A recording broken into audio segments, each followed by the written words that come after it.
So I'll call the meeting to order. Clerk, please call roll. Commissioner Roach? Here. Commissioner Haynes? Here. Commissioner Bowers? Here. Commissioner Hedden? Here. Mayor May? Here, we do have a quorum present, and we welcome you all to your work session for the City Commission. We were hoping we could be in our conference room where it's a little bit more relaxed and less formal. But because the number of folks that we had, rather than to have to make people leave and come back in, that room is only rated for 40 people. And we have to adhere to our fire marshal recommendations and ordinance. And we've got some items on the agenda, but what we're going to do is we're going to skip down if there's no objection from the commission, and we'll go ahead and do the discussion items so that we can move people in and out quickly. Just to citizen comment? Well, do you want to, we can do citizen comments first, I guess, since unless there's going to be a bunch of citizen comments, and just let you know that we've got issues. Do y'all have copies of the agendas that were at the back? You know, I don't know if they ran out or not, but I'll just read them. We've got Downtown Frankfort Incorporated presentation. We've got a Walk by Frankfort presentation. Fantasy Forest, Dolly Park, and Community Gardens presentation. Then a Frankfort Tennis Association presentation. Then we've also got a resolution, a CERS resolution, and then some city beautification issues, and then the potential community development block grant projects. I know we've got some folks here from out of town. Are you all in the room here? I'm trying to look from Bluegrass Ad. They're not here yet? Okay.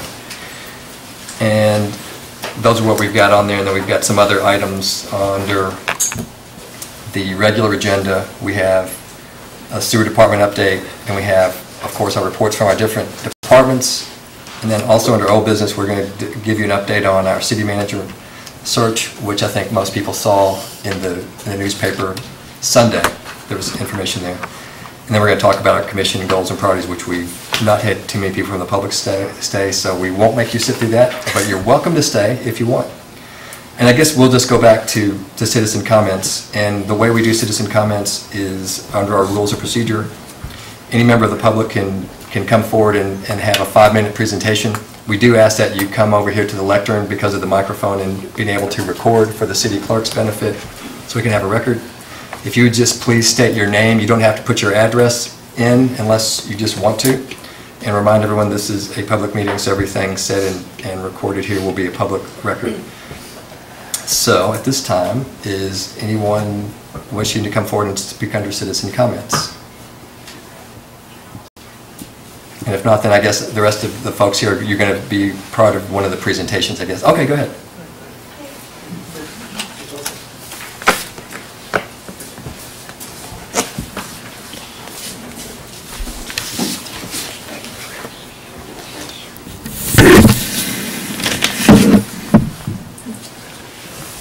And I'm really going to, if they go over 5 minutes, I'm really going to hate to cut these little. Mayor, there's 2 of them. They can have 10. Well, unfortunately, they have to do it separately, but what we do is also the city attorney, you're going to keep the time for me. That's correct. Thank you all. Just state your name. Good evening. My name is Grace Neal. I've been playing tennis for over 3 years.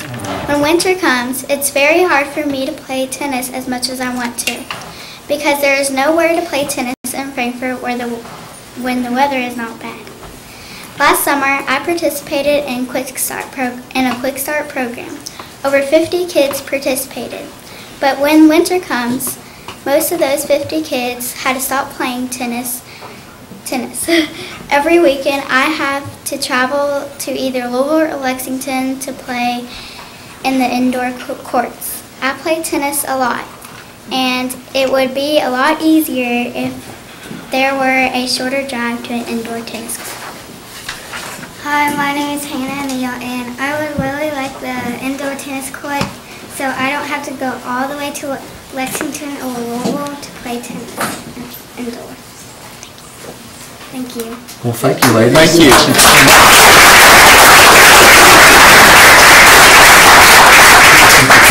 Do you all get a service badge for that from for your citizens? All right, well, thank you all so much. Does anyone else have anything under citizen comments? Okay, if not, then we'll just go into discussion items. And our first one is Downtown Frankfort Incorporated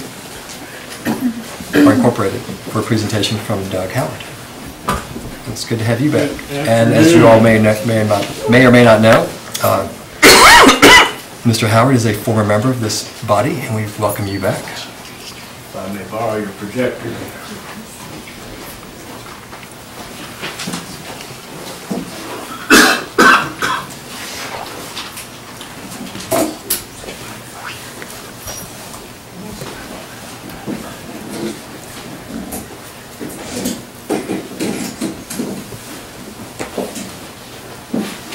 Good evening, Mr. Mayor, members of the Commission, Mr. Manager Interim, Madam Clerk, members of the public, staff members. It's good to be back. I thank you very much on behalf of Downtown Frankfort, Inc. and a consortium of several other entities, including KCDC and the Chamber and a couple other folks, which I'll talk about in just a moment. About a year and a half ago, several entities started talking about an incubator. What can we do to get an incubator started? What is our best option? We've been in discussions for about a year now, and we finally put together what we're calling the Entrepreneur Project, which I'll tell you how that arrived. We arrived at that name here in just a second. It essentially is a multi-use incubator, and really to boil it down, it's a single entity incubator. If a lot of you probably realize incubators are ways for businesses to get started that provide them services, whether it be legal, accounting, financial, actual office space. We can't compete with the big incubators that are like found in New York City, Palo Alto, Northern California, etc. So what came about in our discussions was a incubator modeled off of one in Raleigh, Durham, which they called the SMOFfice, the world's smallest office. And they took a storefront, which I'll show you here in just one second, and they put an entrepreneur in there for 6 months. And they gave that entrepreneur assistance, whether it be legal, financial, accounting, and so on and so forth. So we've gotten to the point where Downtown Frankfort has adopted this project. KCDC signed on and given us a resolution in support. The Chamber we're working on, I hope to secure that before the end of the month, but the Board of Directors indicated that they were very interested. We're also taking it around and making sure that all entities are apprised of this project, including the City Commission and the Fiscal Court. It basically is a multi-use incubator which can include retail service, high tech, any sort of startup. We're going to give them, hopefully, if we can get it up off the ground, space in a local business downtown that would be right in the front window, which is modeled off of the SMOFfice. We're looking at other entities to actually donate the furniture and supplies and whatnot. And the way it's written right now, the way our plan is written right now, it's not going to cost any one entity a huge sum of money. As long as we all pool our resources, we're hopefully going to have one group provide one service, another group provide another service, and so on, so that it's not going to cost anybody. I'm sure that you're happy to hear that at this point I'm not here asking for money. I am going to ask you for 3 things at your next session, which I'll detail here very quickly. So initially it's going to be a 6-month term and can be stretched over to 12 months. We're hopefully going to get somebody in there and start it fairly quickly. Let me show you real quick what it looks like.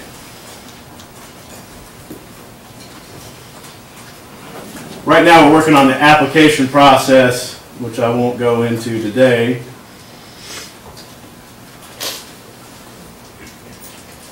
All right. This is the concept from Raleigh, Durham. They actually took a storefront, which was a coffee shop, and put this individual, who just happened to be a graphic designer, in the front window there. And actually, you can see listed there all the sponsors that helped and assisted. One of the things that we're going to be asking for the City Commission at this point in time, we're anticipating that this entity is going to be located downtown. We would ask for, first of all, at your next work session, a resolution in support. And I'm happy to work with the city solicitor on the wording of that if it's needed, but we would ask for your actual resolution in support of this project. Secondly, and it wouldn't be a financial contribution, secondly, the only thing that we would ask you as far as money is concerned is if you would consider waiving the initial occupational license fee, at least for the first year of the entrepreneur, so that that entity, it would not cost him very much, if anything, to start up. So we would ask that you waive the occupational license fee, which right now stands at $35. And we would ask that that be part of the resolution. So that's the only monetary aspect of this that we're asking from the City Commission. And finally, once we get the entrepreneur project up and running and the application process is out there, we would ask that you support that, put it out to as many people that you know, get as many individuals out there who might be interested. We've got a lot of flexibility built into this project. We would anticipate that it would be someone probably a little bit further along, such as somebody who's actually written a business plan, than just a straight startup that says, I've never been in business, I've got this great idea, but I'm not sure exactly how to proceed. So we do anticipate that it's going to be somebody a little bit more along in the entrepreneurship process than just a straight startup. But we've got a lot of flexibility, and part of that application process would be to have the individual submit a 60-second video.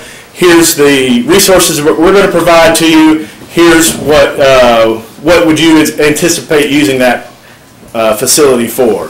So with that, I'll show you the actual ribbon cutting, and I'll take questions.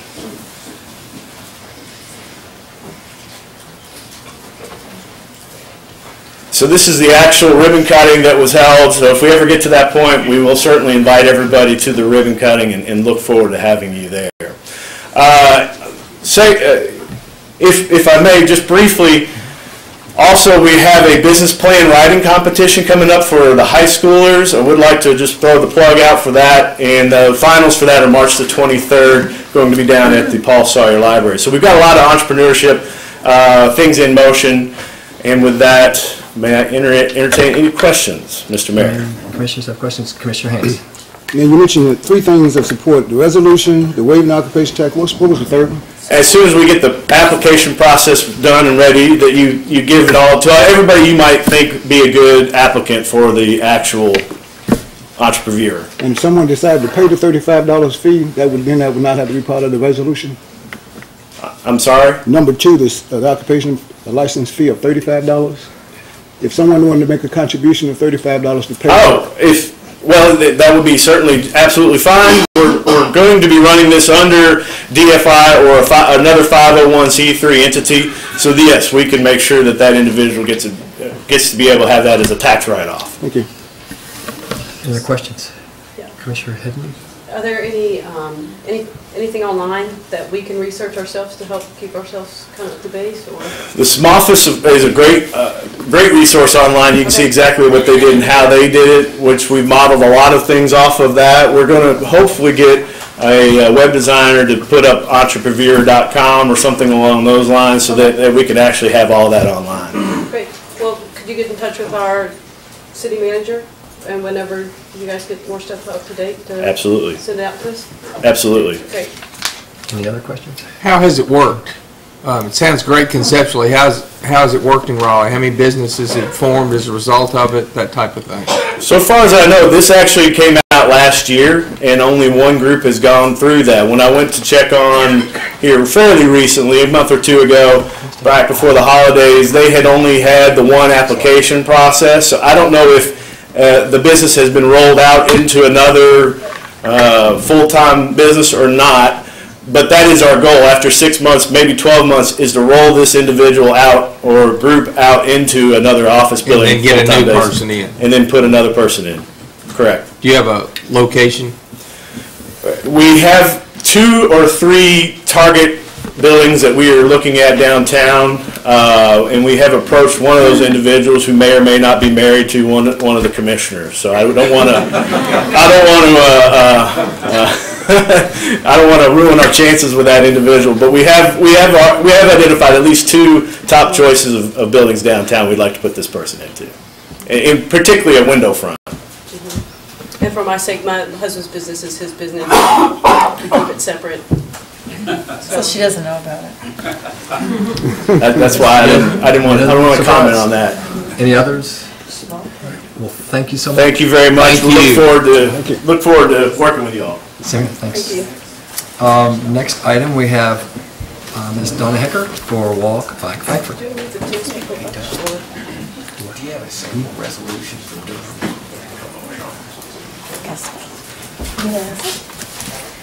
Doug's always a tough act to follow, but I'll give it my best shot. My name is Donna Hecker. I am the PR Outreach and Membership Coordinator for Walk Bike Frankfort. Walk Bike Frankfort is a local 501c3 group. We're involved with bicycle advocacy efforts. We have a partner, which is the Folk Bike Recyclery, which donates bikes, has a Build-A-Bike program for children and adults. We are involved in helmet giveaways. We are in the process of applying for bicycle-friendly community designation, which is a designation that the League of American Bicyclists bestows upon communities that have matched certain criteria. So as part of our application process, we have submitted a resolution to the City Commission for their consideration, simply asking for their support of our resolution. That application deadline is at the end of this month. The next application deadline will be in July, and once a community receives bicycle-friendly community designation, it has to be renewed every 4 years. So, do you have any questions from the mayor or commissioners? Any commissioners? Commissioner Roach? I think we've talked, Donna, but it's my understanding that we could modify the document. It doesn't have to, because this is written for a general audience. Right. Originally, there is a mayor's action plan that the League of American Bicyclists gives communities to submit to their local governing boards. In this case, having looked at the mayor's action plan, that is essentially the same sort of document as our master plan.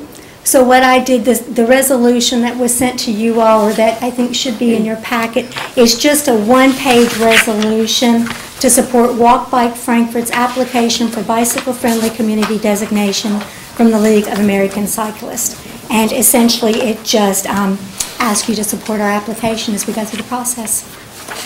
There's no money, no manpower, no. It's just an affirmation of our applying for that designation.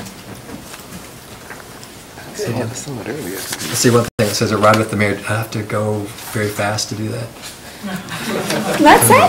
I was just teasing. I said it says a ride with the mayor, and I said, do I have to go fast to do I'm just kidding. Oh, no. I don't think we're going, but it's a good idea. We'd love to take a ride with you. That's a good idea.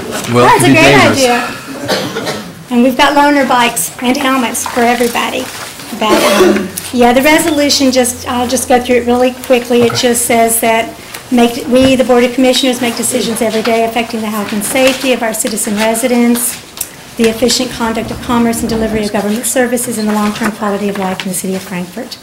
And I don't know that you all need me to read this entire thing, but it does point out that we recognize that increased bicycle use can improve the environment, reduce congestion, save lives, increase opportunities for residents to participate socially and economically, boost the economy, enhance recreational opportunities, save taxpayer dollars by increasing the efficient use of public space, enhance public safety, and improve the health and well-being of our residents. And then it just says, we, the undersigned mayor and city commissioners, are resolved to demonstrating our support for Walk Bike Frankfort and its application.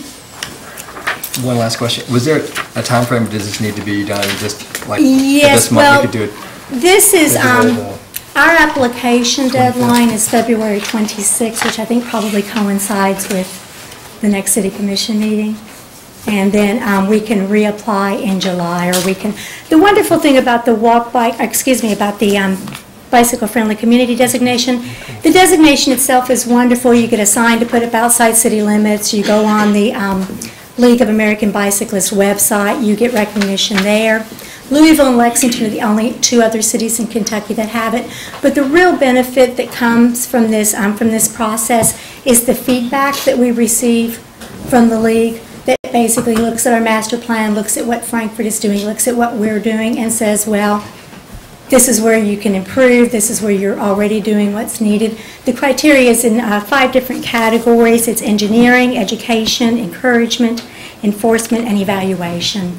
Okay, sounds great. We can put that on our February 25th agenda if there's no objections. No objection. And will that meet the That will. time? Okay, great. Well, thank you so much. Thank you. Thanks for the support. Let me ask you a question. How many folks are here for the tennis? Because we could, okay, we'll just do it. How many left? Well, yeah, how many people are here? Then why, if there's no objection, why don't we let these folks go next? So we'll ask, who's going to be the spokesperson for the Tennis Association? I will. Oh, okay. I heard a voice and I couldn't tell where it was coming from. And as I said, just state your name for the record, please, and that's all we ask. I'm John Arnett, and I'm a member of the Board of Directors of the Frankfort Tennis Association.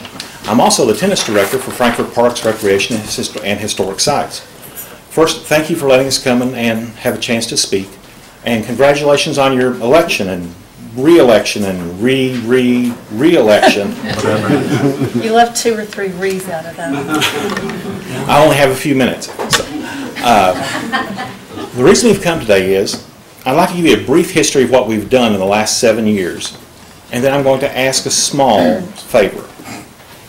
7 years ago, tennis had come to an almost complete halt. There were a few people that still played, but there wasn't any organized activity in tennis. Tournaments had stopped, lessons had dropped down to just a very few individuals, and there wasn't a lot of action going on. We formed the Frankfort Tennis Association to help develop the game again. Now, you've seen little girls who played and have been playing for several years. There are people in this room who've been playing much, much longer. As a matter of fact, Rob Moore's dad, Ben Moore, he and I share the same birthday. He's 84 now? No. He's a little older than that. A little older than that. Let me say we share the same birthday, but not the same year.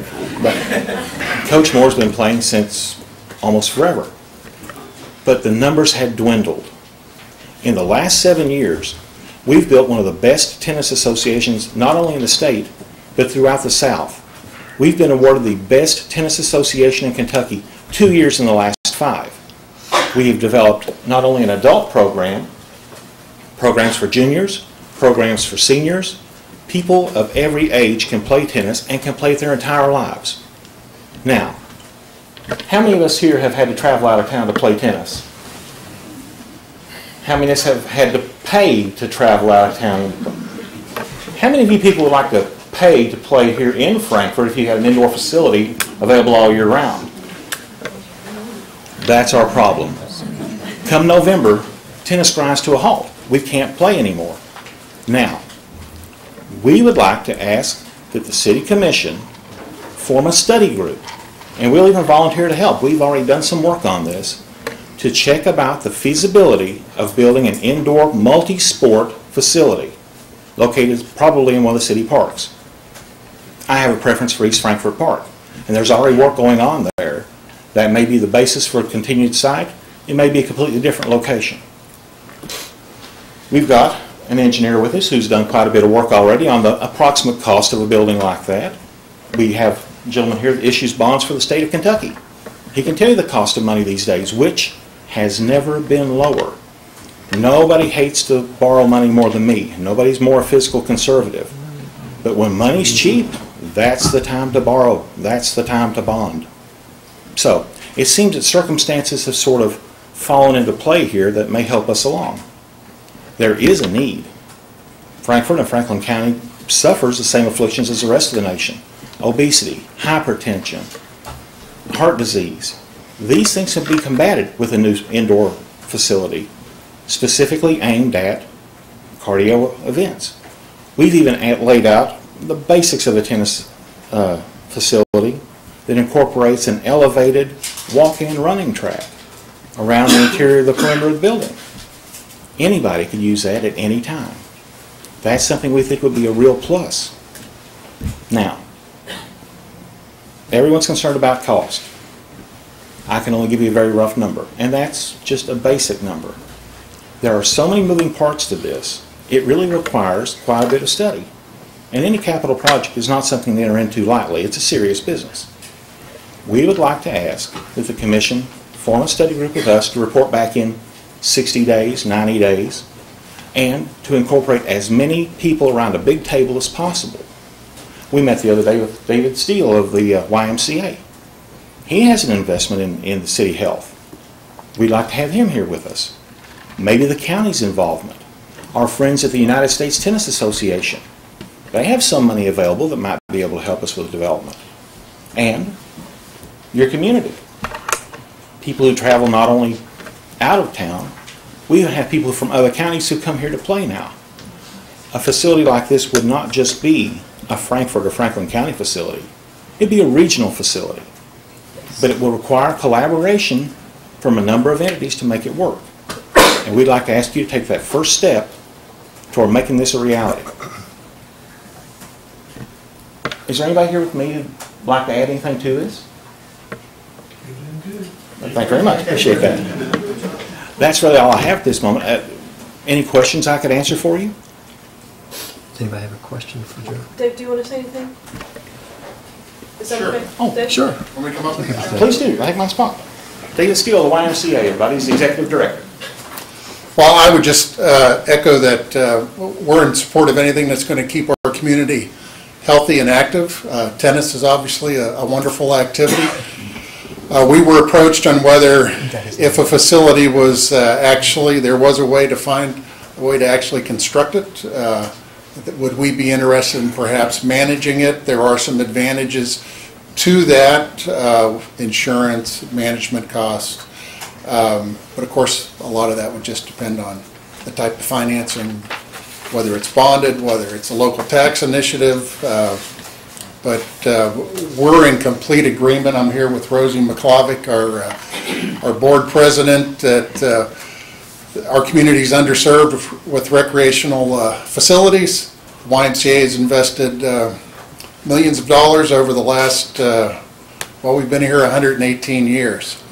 We're still paying on the facilities that we have. So we know bonds are a way to get a facility built.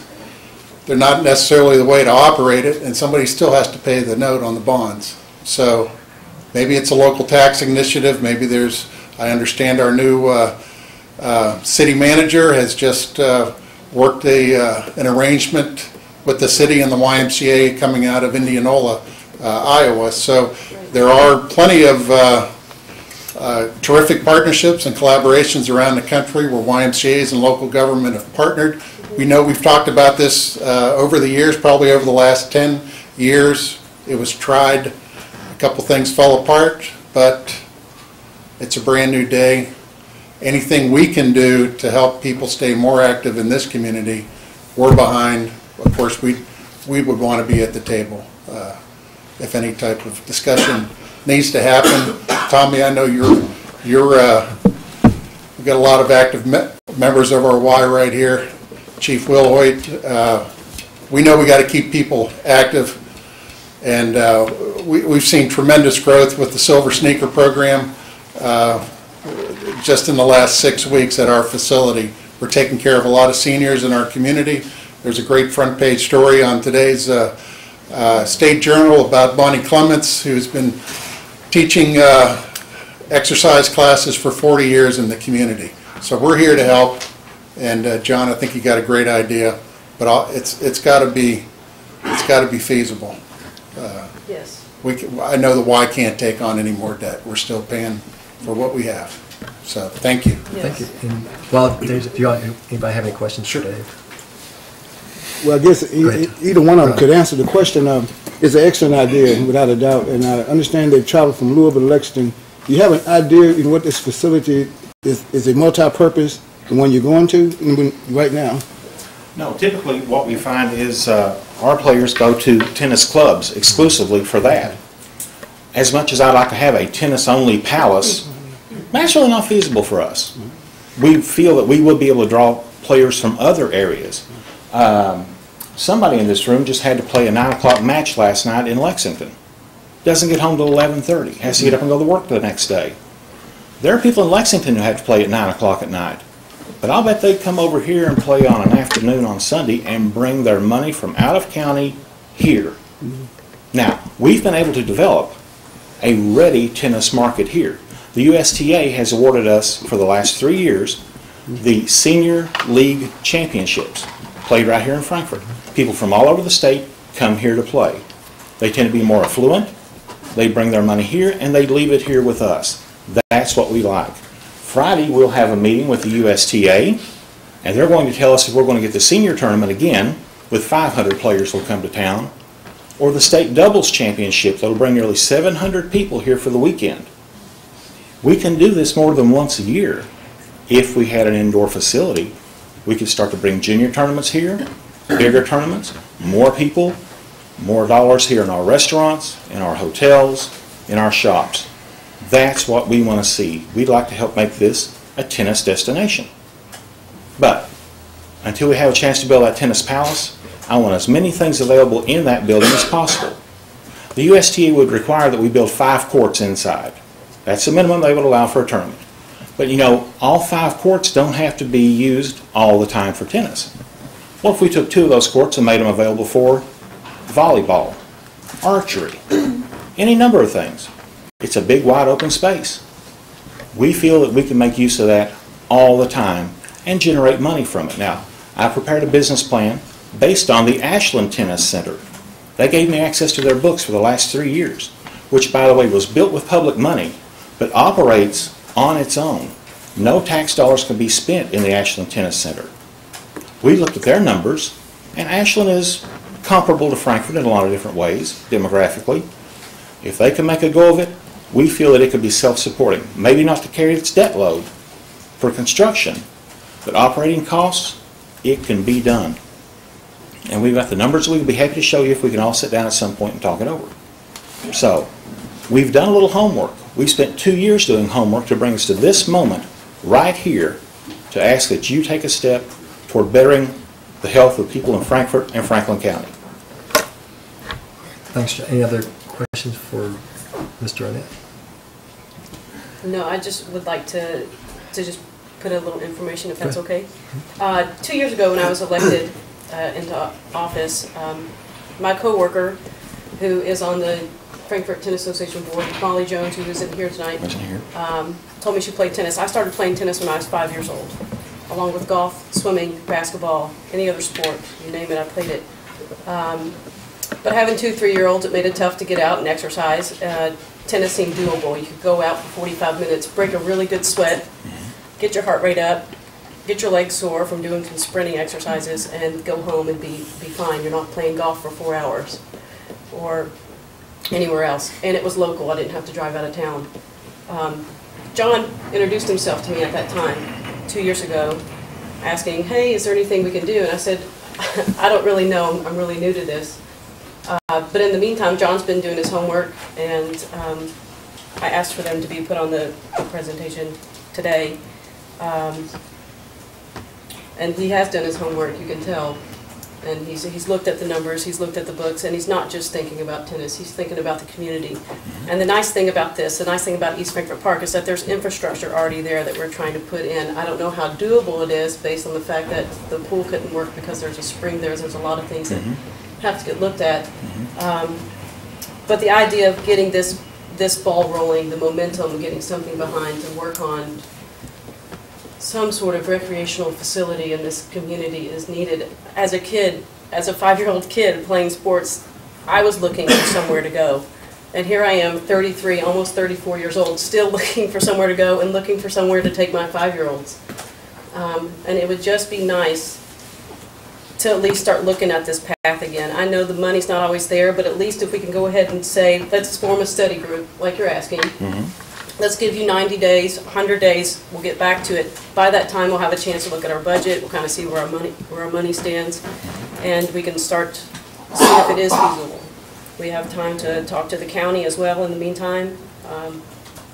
And so I would support going ahead and getting a study group going and meet back in 90 days or so. If the commission wants to look at a little bit longer, that's fine. But, so. Commissioner, just a reminder, the thing, we're not allowed to take action tonight because of our rules procedure, but Commissioner Bowers. Well, that was just going to be my next question. Would you, the mayor, appoint that group, or what would you suggest? Oh, we'll be happy to make everyone here and all their knowledge available as much as possible. Specifically, This is a rather large study group to be effective. it would take a big Maybe like table, that's true. 5 to 6 members.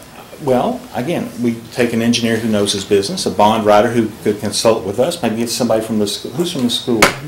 Cindy Bramble's from the school. She make use of that, we think, in the off-season also. There's any number of people who will be happy to volunteer to sit down and volunteer our skills and expertise as much as we possibly can.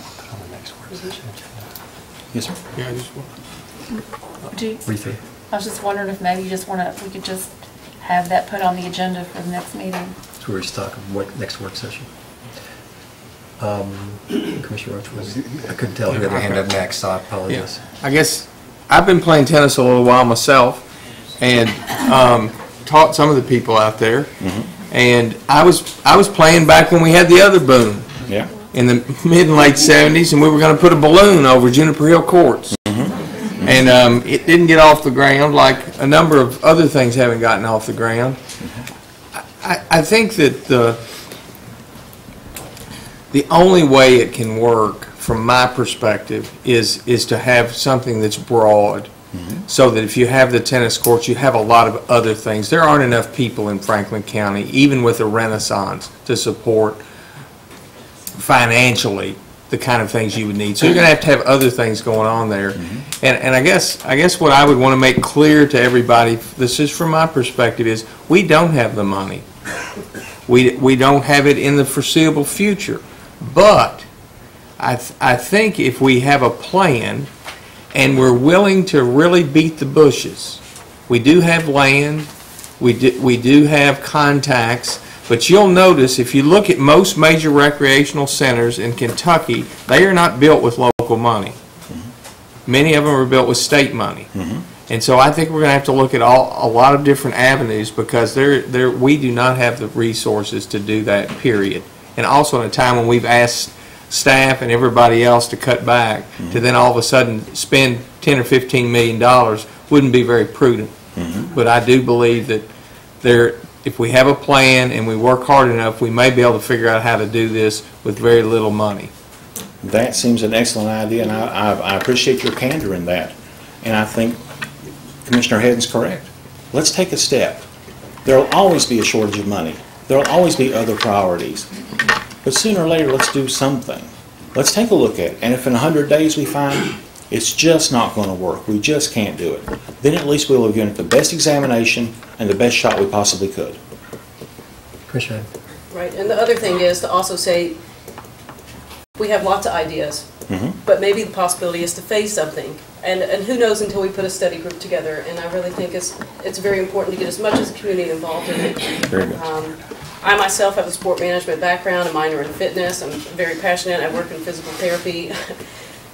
I know the benefits, but as many people in the community that can get involved with this is what I support. And anyway, I support the proposal, and I know it's not a voting meeting, but just to tell you to your face and to you, Dave, that there is something that Frankfort needs to do, and we do house state government, which is one resource that we do have, is that they don't pay a lot of taxes in the city of Frankfort because we house their government entities, and it might be something else to look at. Thank you. Thank you, gentlemen. Very good. Thank you all very much. One thing I would reiterate was, and Dave was knowing when I was mayor last time, our Parks Board, under Parks and Recreation Department, this is still a top priority for our Parks and Recreation Board. So maybe rather than do a separate study group, we just look, and I don't know if that's the best way. We'll debate this and discuss it some more, but our Parks and Recreation Advisory Board still has this as a top priority. It was a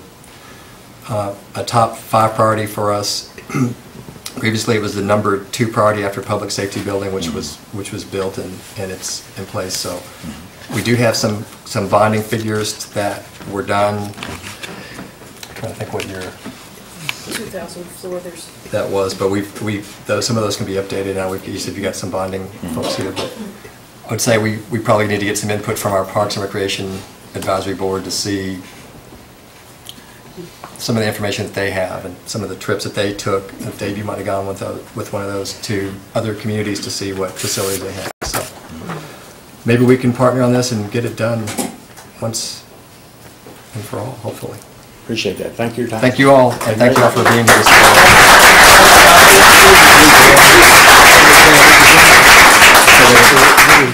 What were you saying, I guess, for March, work session? What's the more work session time? We'll stand at ease to let you all get out, so thank you all again for coming. Thanks, ladies. For purposes of moving forward, do you want, is there any action to be taken at this time, or do you want to wait till the new city manager gets into place? I'd like to see what the Parks Board is. So we don't duplicate something. Just take the old numbers. Like you want the new city manager involved, and you want the Parks Board involved. But just for purposes of minutes right now, there's no action. Are we going to discuss this the next work session? Is that what it comes down to? Okay. Next work session? Just trying to get clarification. It's hard to hear I was down here. standing, I'm sorry, I was standing at ease. I apologize. Did y'all hear me? I'm sorry. I'll call it back to order after people clear out. This is too noisy. Hey, we can move everybody up with one first row now. Otherwise, I think we'll rule them out of order for making too much noise.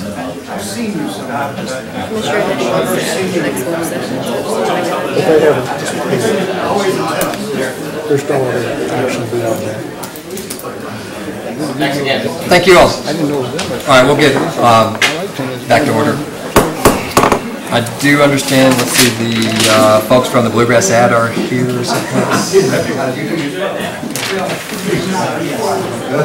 The number 3 item on there, they're here.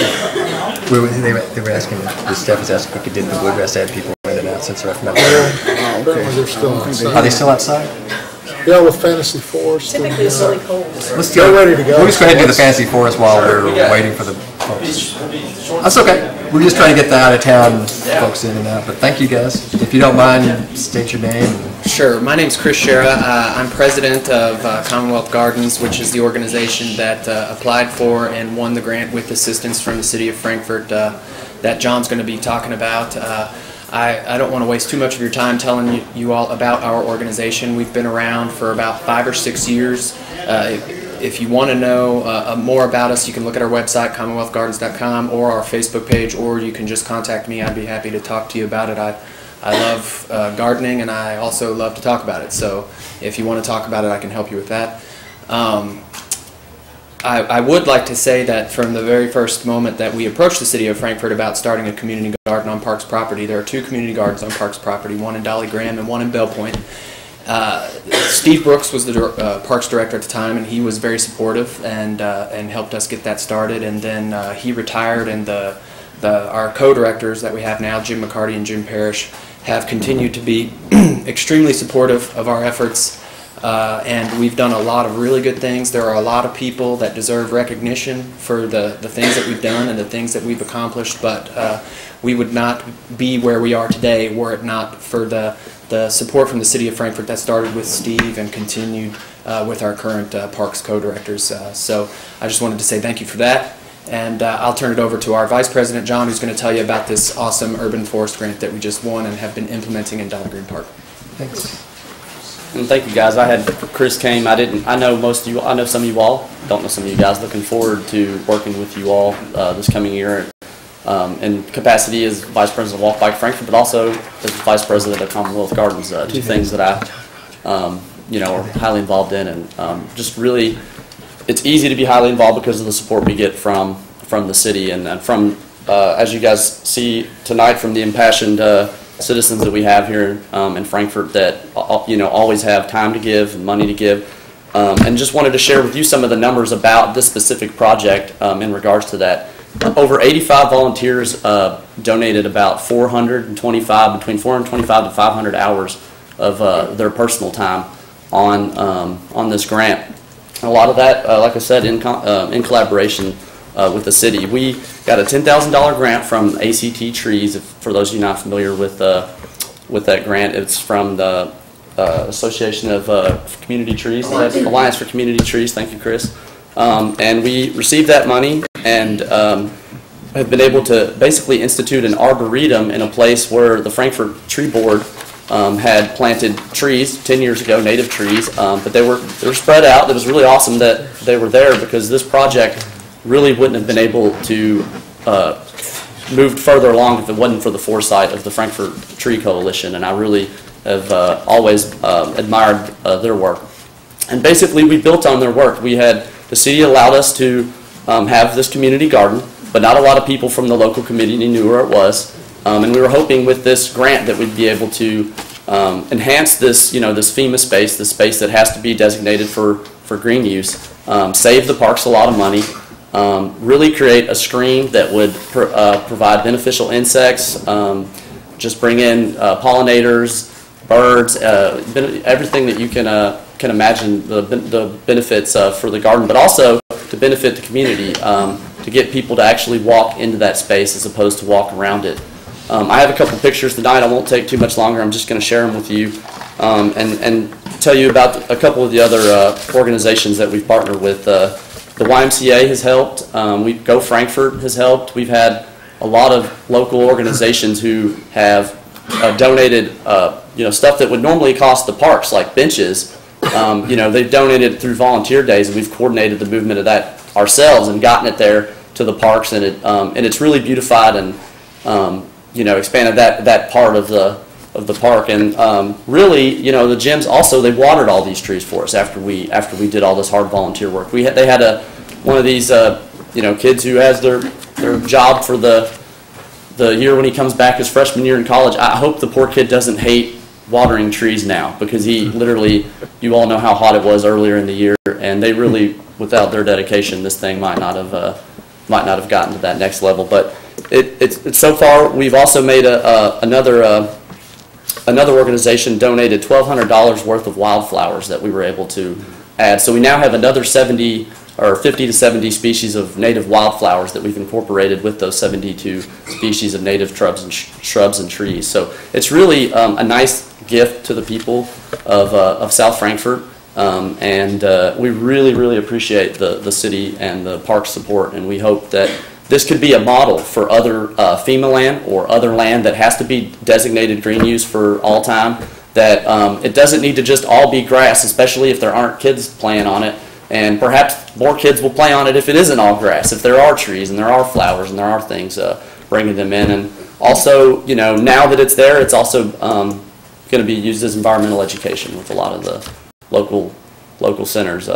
Tom guy's not yelling at me yet, so I'm gonna. Oh no. I'm just gonna pass around a few pictures that you guys, some colored pictures of just some of the planting that went on, and then the other thing that I'm gonna pass around are just 3 black and white photos, and really it's just to show you, in case you're not familiar with the Fantasy Forest, one issue that we have, and that is sidewalks go all the way around.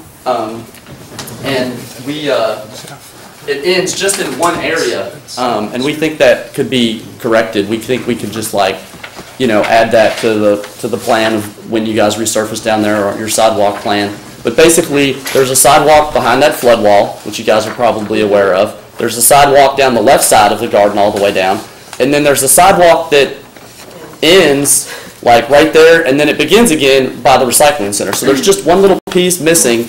And I work there a lot, volunteer there a lot, and have noticed a lot of kids that use Dolly Graham after getting out of school, they all walk down the middle of the street. And then also they do it at the same time when people are trying to bring their metal in to recycle. And for some reason they don't walk on the side, they don't walk on the grass. I don't know if it's because there's not a sidewalk. I don't know. I know that. I know this, but it just also it begs, the question of why that missing piece is not there. And we also, the other thing that we were going to say, the gyms have helped us so much with the planning, but also there's ongoing work with developing signage.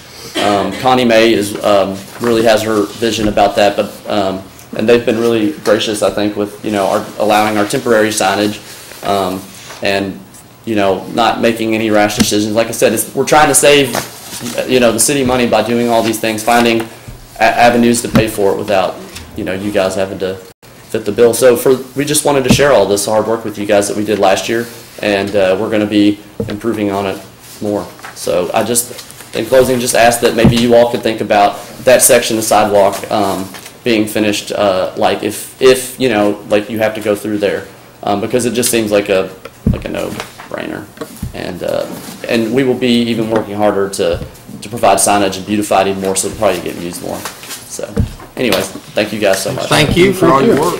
Thank you all, John and Chris. Did anybody have any questions for either John or Chris? Yeah. No? And again, thank you guys. Told you to be short and sweet. It's okay, it's great. And thank you all for your work. And Chris, thank you for continuing your work on the Parks and Recreation Advisory Board. John, do you want your photographs? Sure. If you guys don't.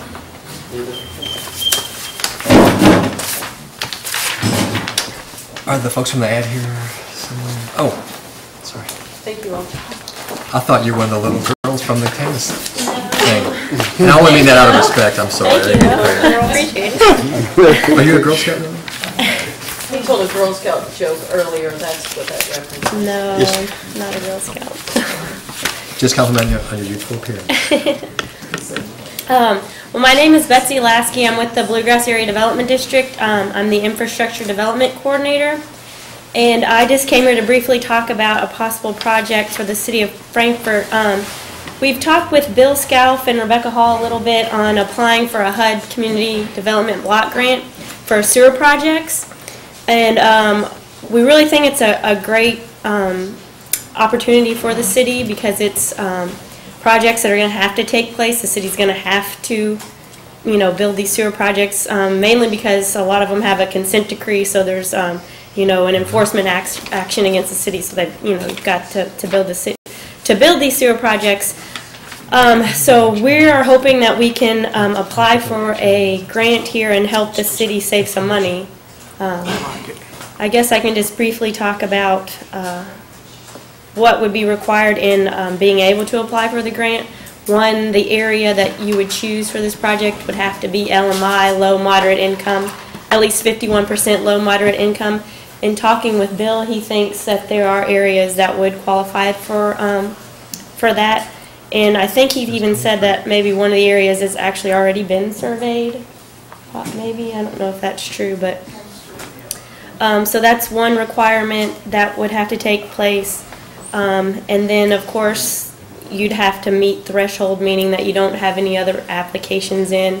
And I know you guys at this point meet that threshold, so you are able to apply.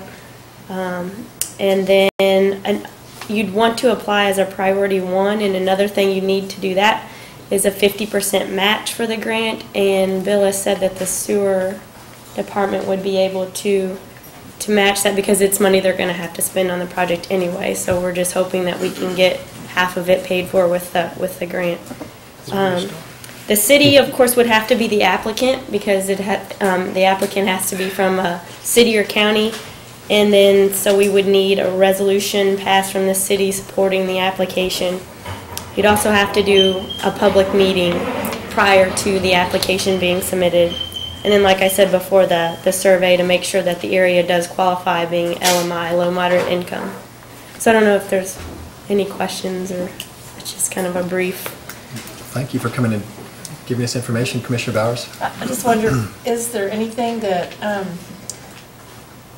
would this grant basically just fund projects that we'll already be doing, or will it be adding something different above and beyond what we're already doing? Could I have some clarification on that? Sure. I mean, I guess with the HUD Community Development Block Grant, there's different categories that you can apply under. This one would be under a public facility, meaning a water or wastewater project. And it just makes sense to do a project that you're already going to have to do anyways. So that's just what we're looking at. And then, because a lot of the engineering design work needs to be completed and approved. In some of these projects, Bill said, does have design work completed, so we just have to look and see which one makes the most sense. Does that answer your question? Yes, I think so. So basically, we're going to be taking a project that we're already doing anyway within our big plan, and looking for the grant to help 50%. To offset some of that 50% cost, purchase yes. that, or pay for that. Okay. Commissioner Haynes. Are there any deadlines to apply for this? Sure. It's an annual grant process. It usually opens up around the beginning of April, And last year it closed September 4th. This year we've been told it's going to close in the beginning of August. So we need to have it in by then.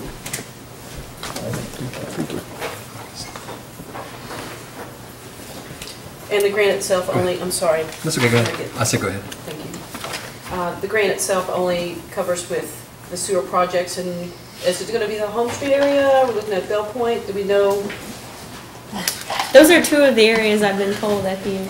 I mean, that was kind of what was thrown around the last commission, those Sure. two areas. That's why I brought those two areas up.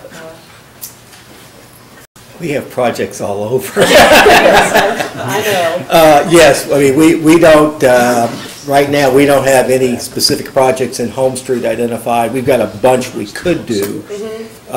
We have two projects in Bell Point. One is under design currently.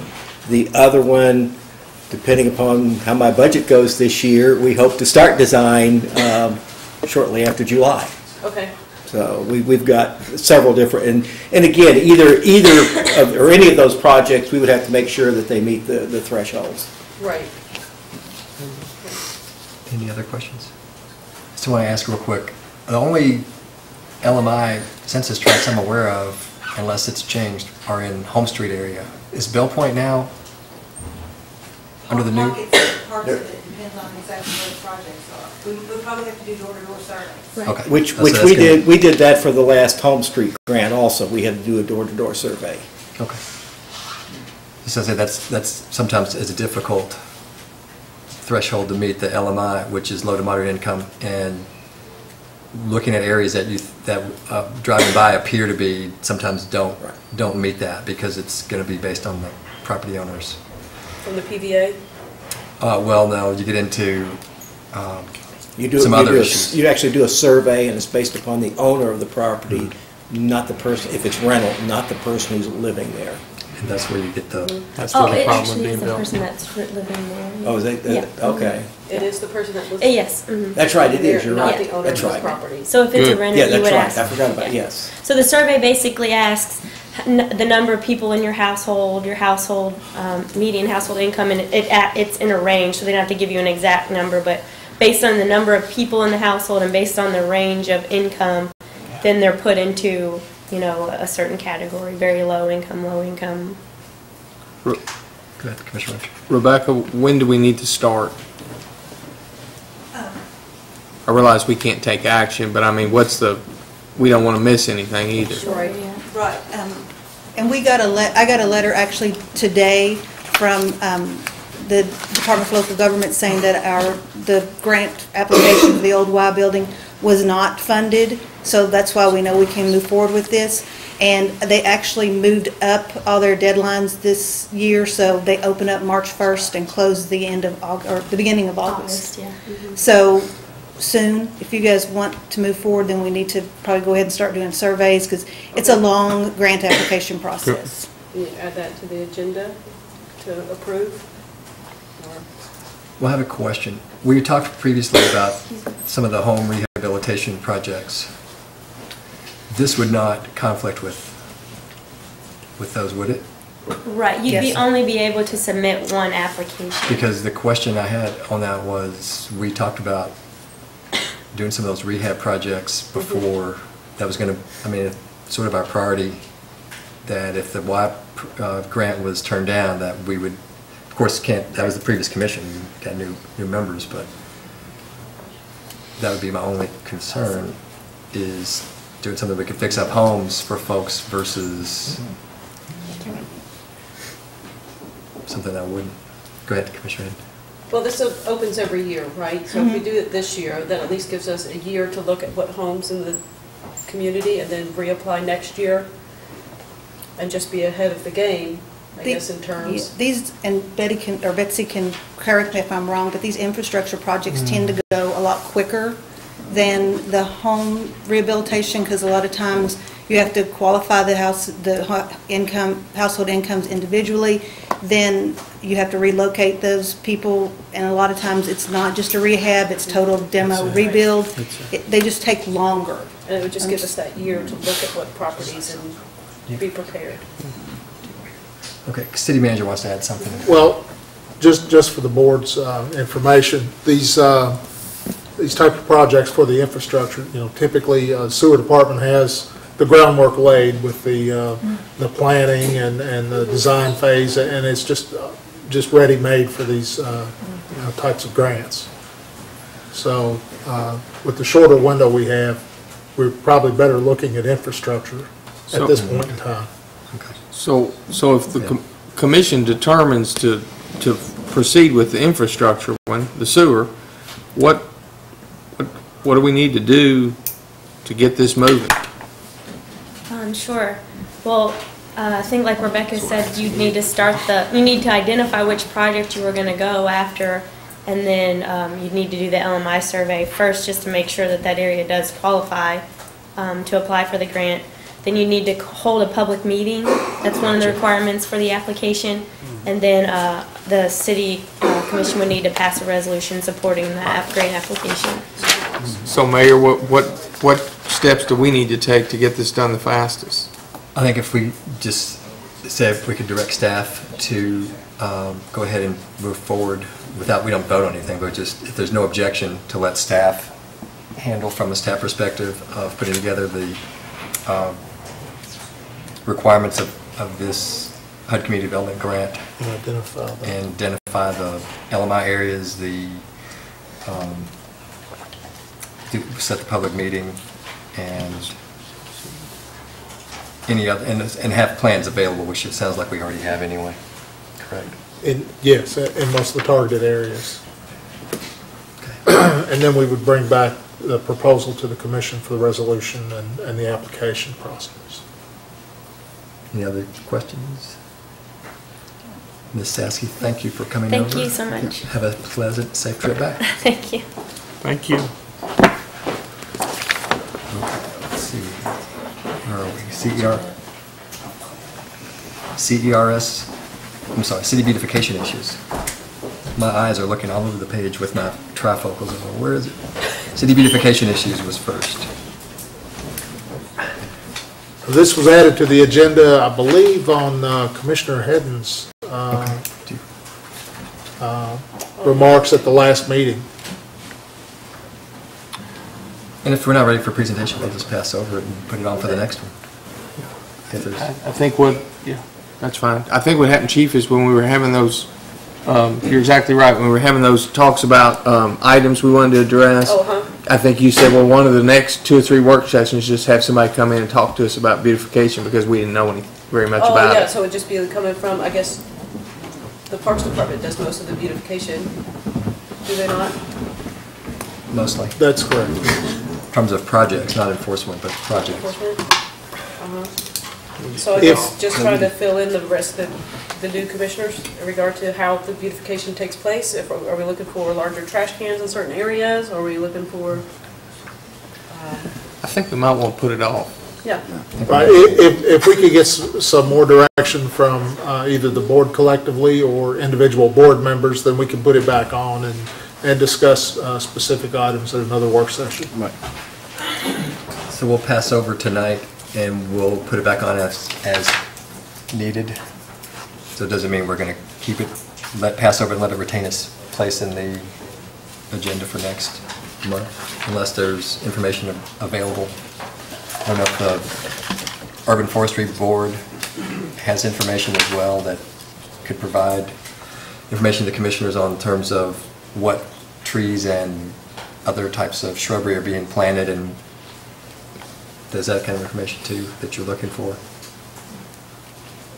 That's pretty much what they're going to be providing is from. And I guess the only other thing that's come to me in regard to possible beautification is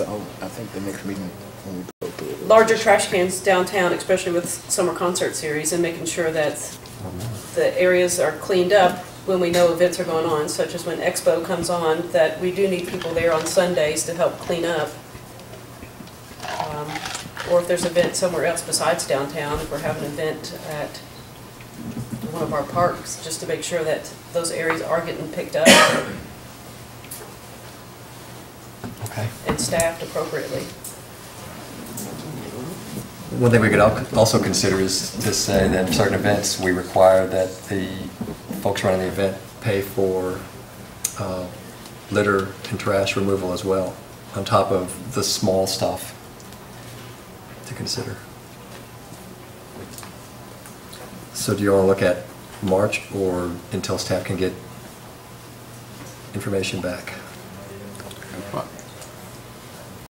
I think we've got that beautification. It was one of our items, wasn't it?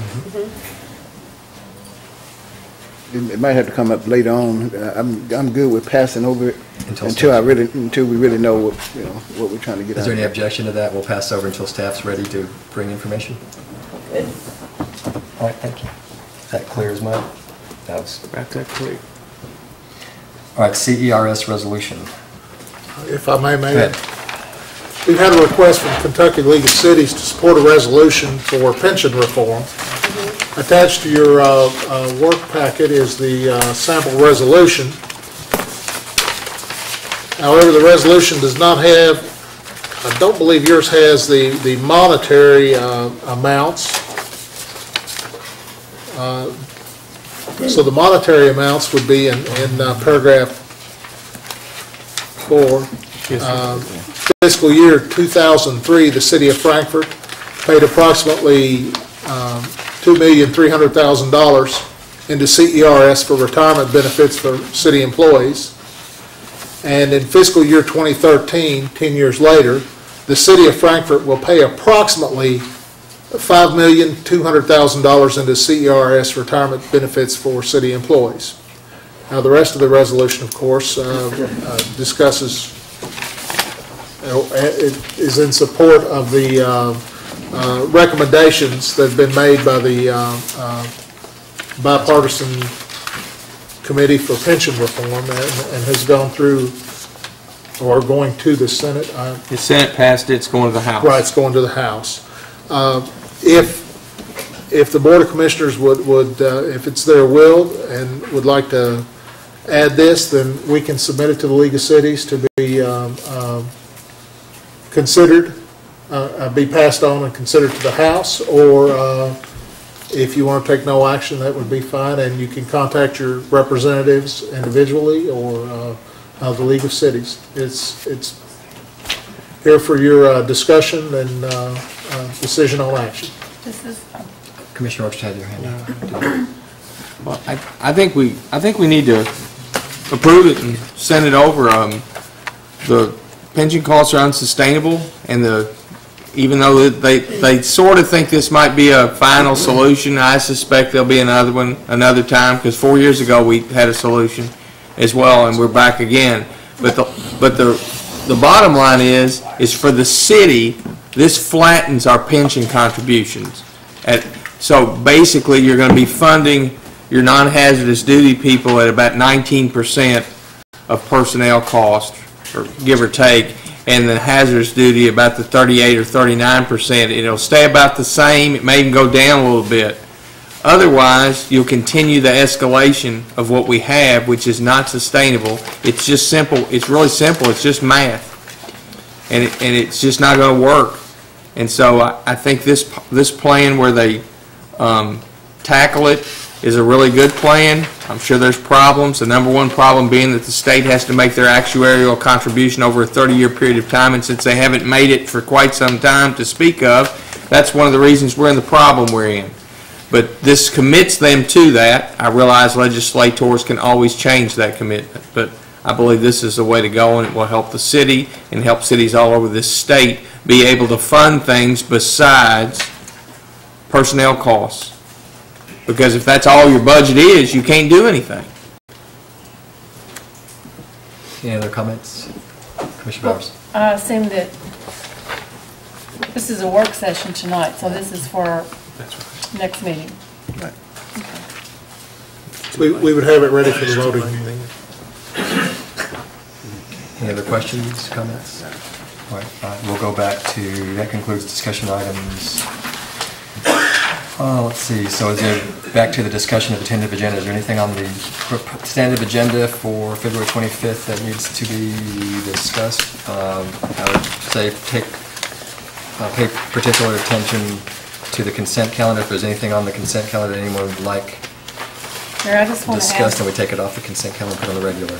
Commissioner Bowerson. I just want to ask the question and confirm that this time there's nothing on the consent calendar that has already been done.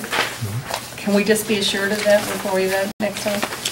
So I wanted to ask if you all had any questions about any consent calendar items, just to call that forward. Or that will have already been done by the time we vote? No, I don't think so. And I Okay. think in staff reports, any of those types of items will be addressed. Okay, thank you. Any other items on the agenda? Discuss. All right, seeing none.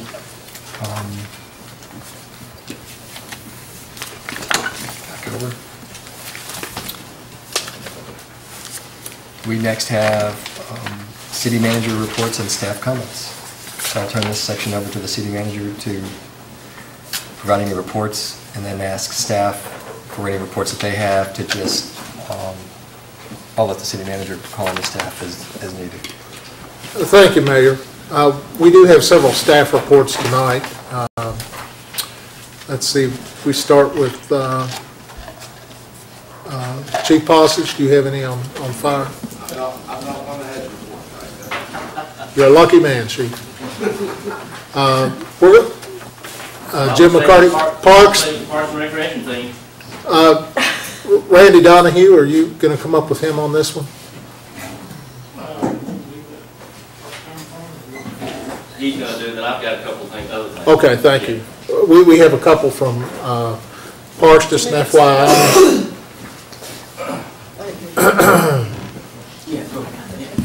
Mr. City Manager, if I may, I just did think of something. I will have our fire department annual report for 2012 done within the next couple of weeks, so I'll be leaving a copy of that for you. Give it to the new guy.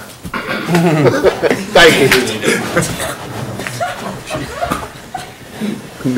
I'll go ahead and go first with an HR report that does entails some work done by the Parks Department. And under City Ordinance, Chapter 3734B, it states that the city manager has the authority to set the pay for part-time and seasonal employees, and they're typically not paid at the same rates as we pay our full-time employees. Some departments do, some departments don't, depending on their operational needs.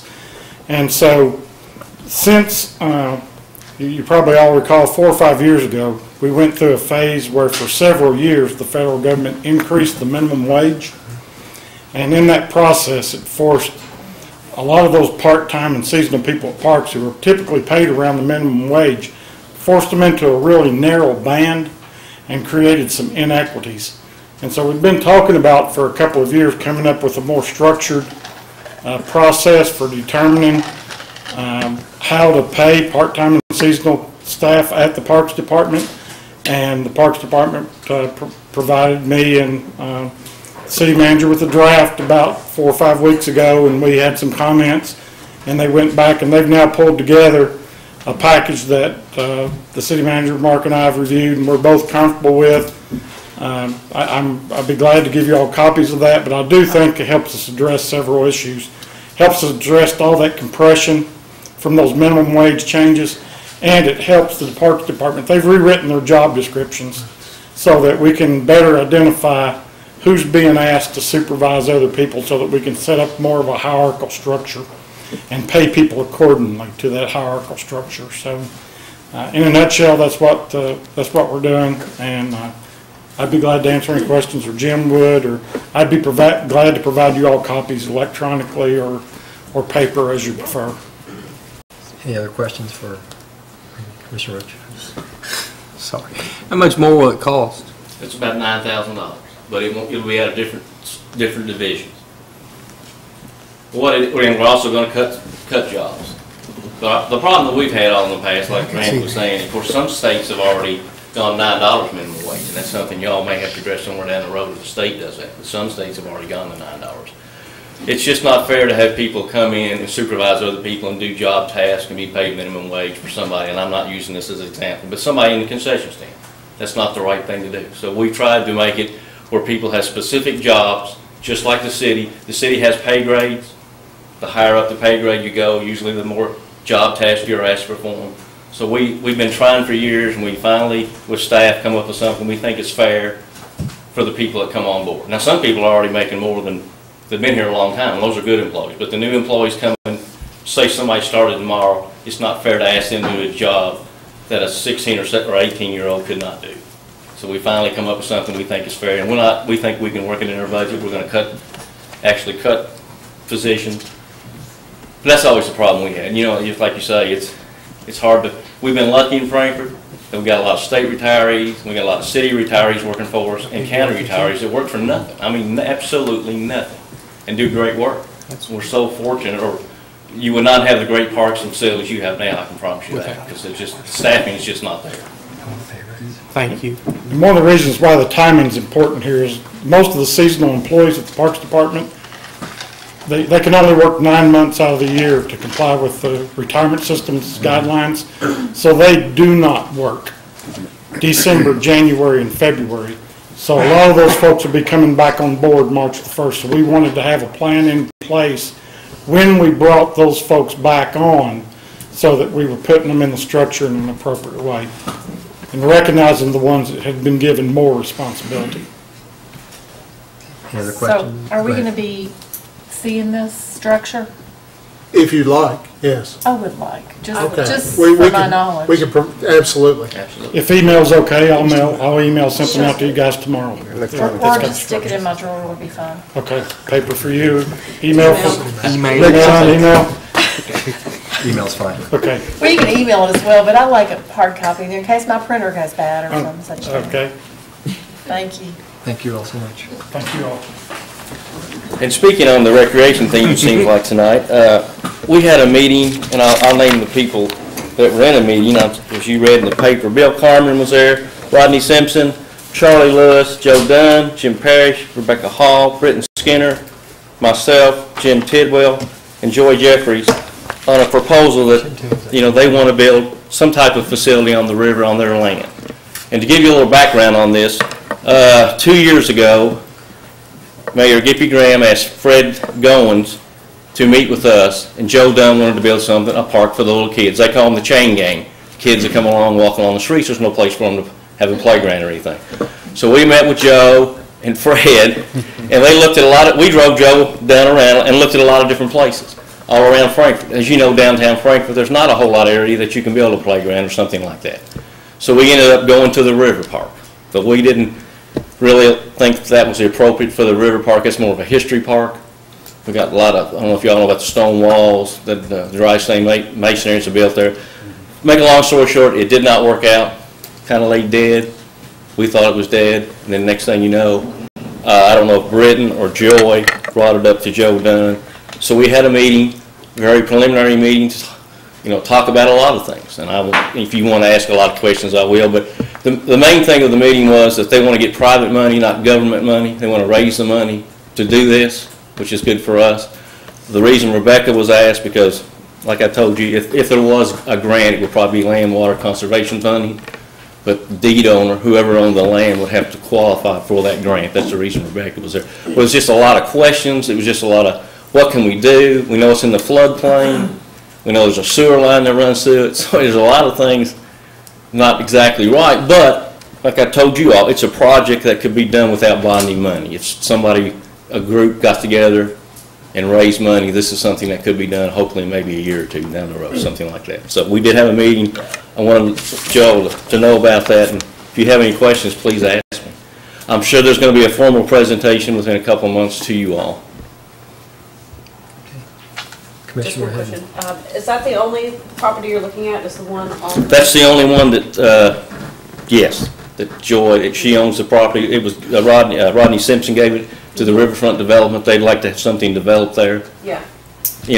Joe Dunn was looking for something downtown. Right. But we just never could find something that the city owned that we could do something. We did not think Riverview Park was the appropriate. Even Dolly Graham Park? Well, he wants something downtown. Okay. He really wanted something really downtown, maybe the old Capitol ground, but something back there for kids, for all the daycares that had those children, something for kids to do, and the kids that have a skateboard park. And he thought Riverview was close, which it is.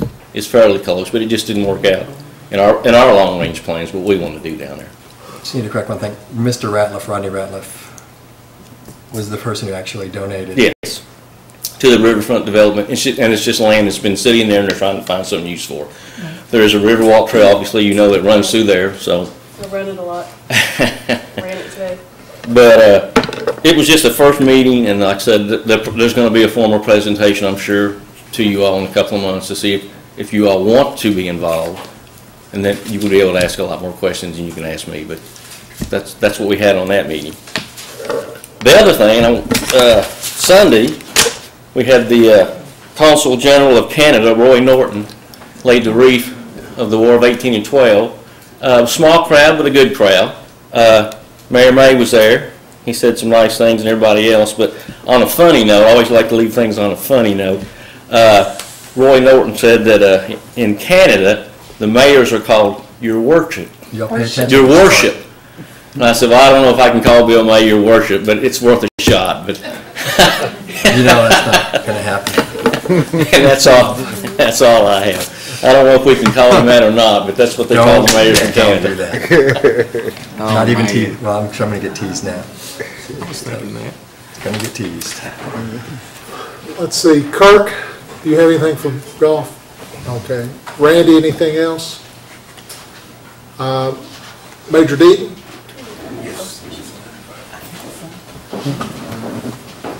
I want to thank Commissioner Bowers also was able to make it up to the ceremony. So thank you, Commissioner Bowers. And I promised that I would say to Mayor May, Your Worship, at least once in this meeting, so. Oh my gosh.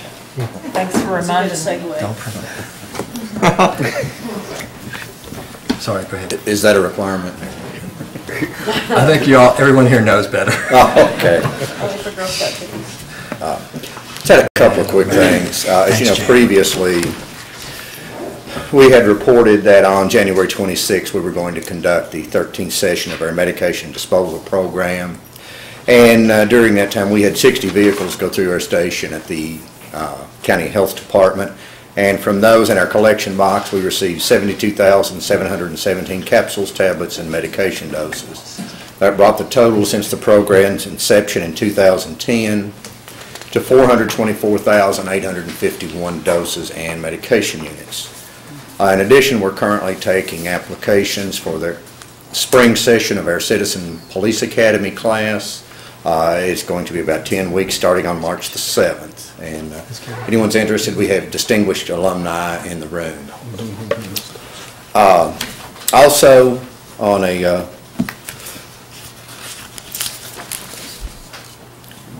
request note, we have just received the application for the continuation of our highway safety grant. This is the grant from the Kentucky Office of Highway Safety, and the deadline for submission for the application of the continuation of this grant is March the 1st. This is a reimbursement grant for overtime enforcement and fuel to reduce the number of traffic collisions in the corporate limits of Frankfort. Since it's not currently on there, I would ask that it be added to the agenda for permission for us to submit this application by March the 1st. Any objection? No? No. Thank you. Thank you. Also, one other thing on the police department note, planning has begun for the Derby breakfast, which will be downtown this year. So Parks will be involved in that, Public Works and Police Department.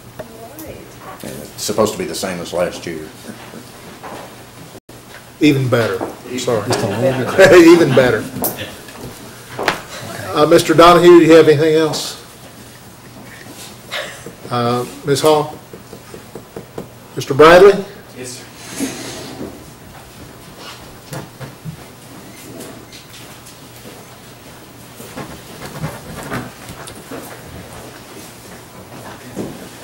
I have 3 items.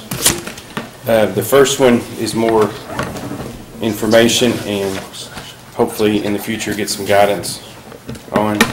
We are down to 42 32-gallon trash cans and 17 32-gallon recycling cans.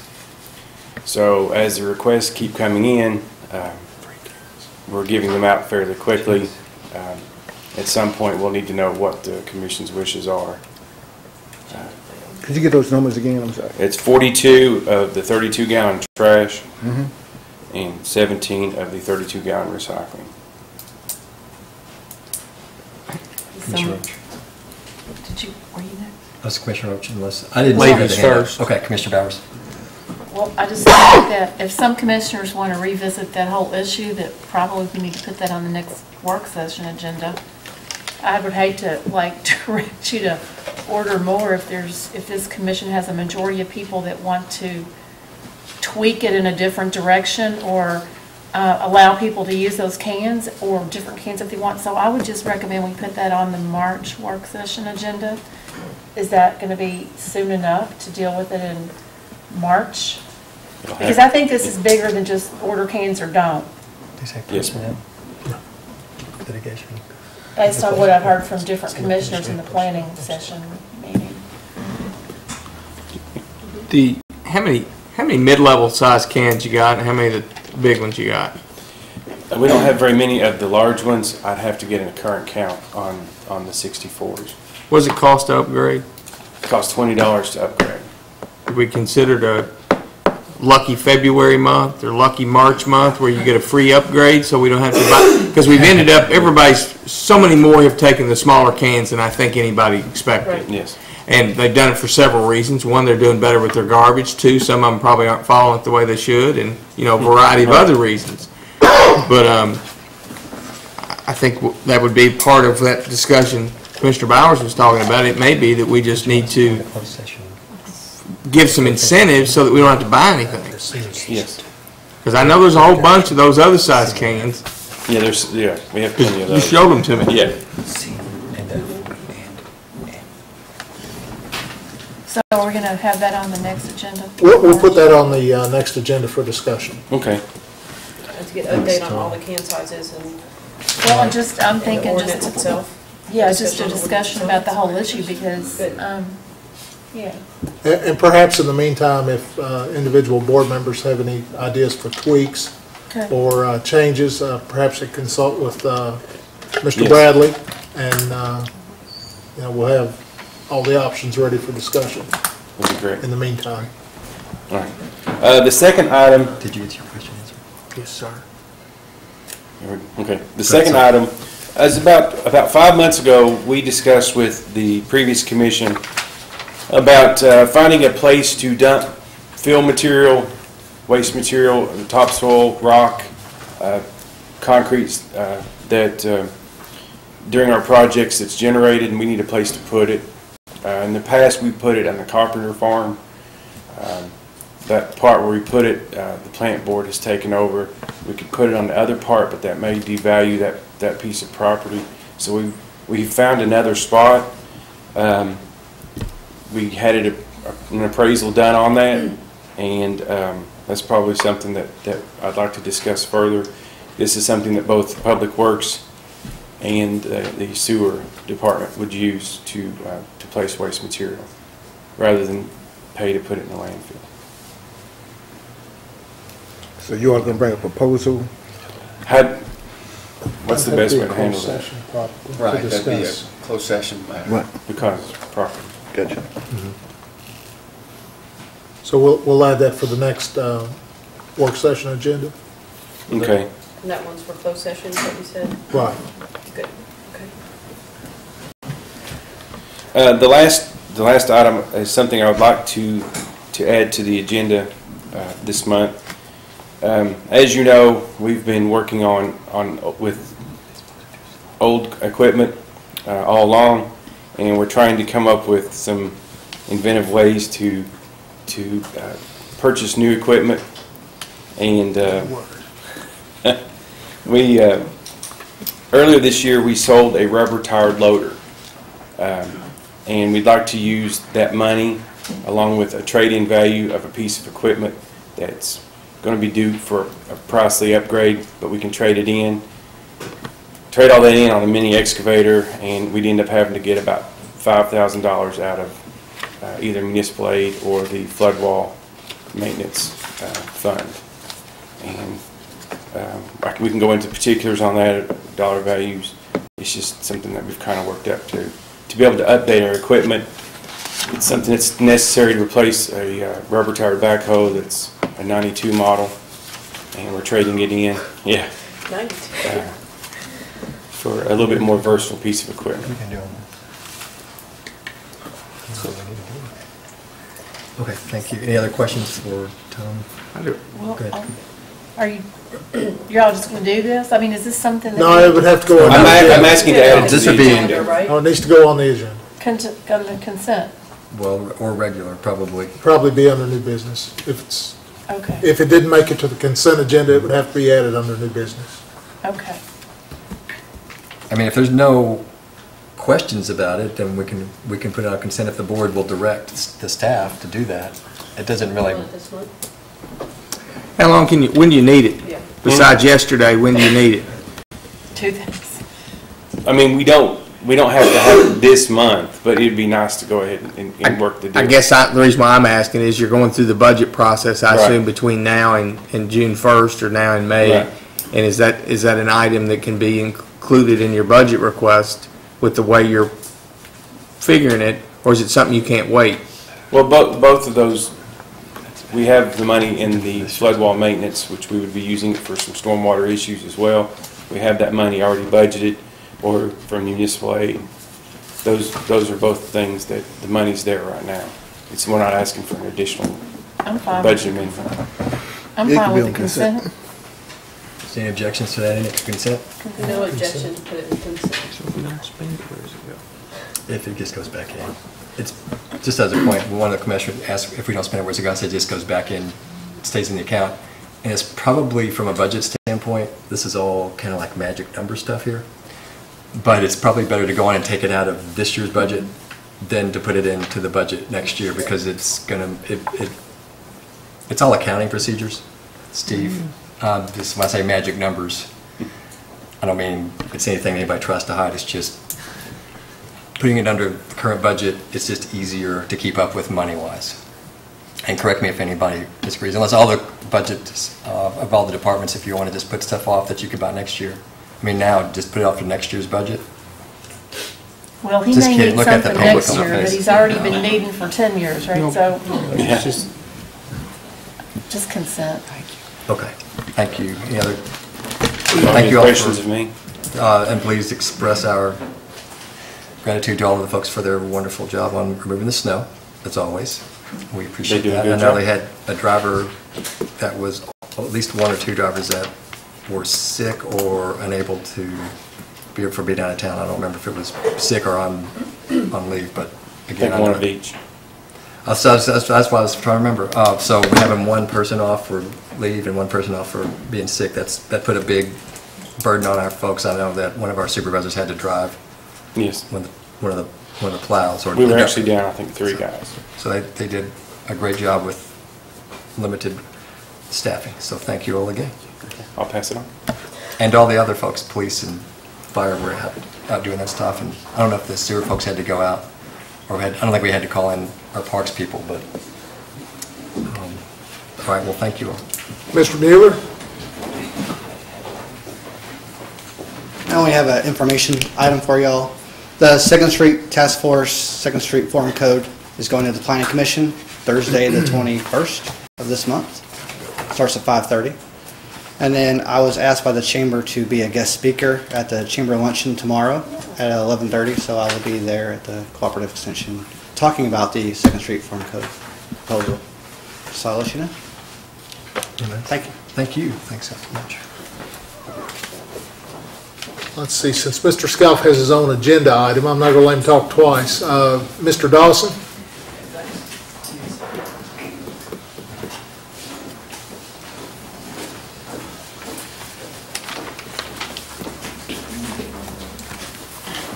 Bob, he's going to help me out a little bit on that, Steve. Thanks, Bob.